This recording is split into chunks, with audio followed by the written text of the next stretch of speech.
En général, quand on organise les activités, les 4 pays bénéficiaires sont invités en même temps que nous. Et donc, dans ce cadre-là, quand ils arrivent, on les reçoit, on motive leur participation à l'activité. Et nous, notre première activité, on l'a réalisée après la mise en place du partenariat en Côte d'Ivoire. C'était à Yamoussoukro, avec comme consultant principal le préfet Yao Charles Kouassi, qui a su la partie scientifique sur le projet. C'était d'abord intéresser les élus locaux, leur présenter le partenariat dans un premier temps et susciter leur motivation à cette activité-là.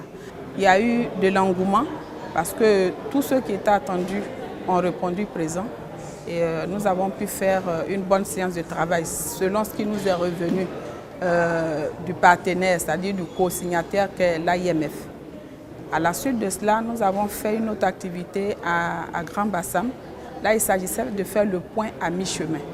Les autres pays étaient invités et nous avons joué notre partition.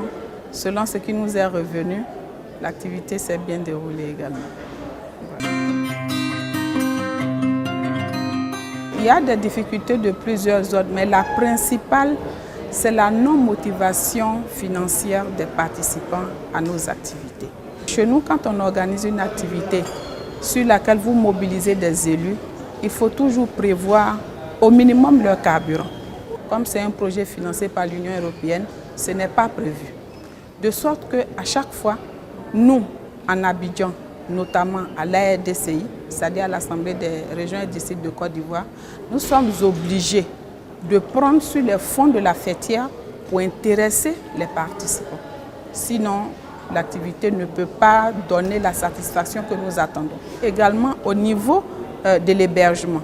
Parce que quand vous identifiez un site, au regard du coût du site, très souvent, l'AIMF n'est pas en mesure de vous donner satisfaction sur cela.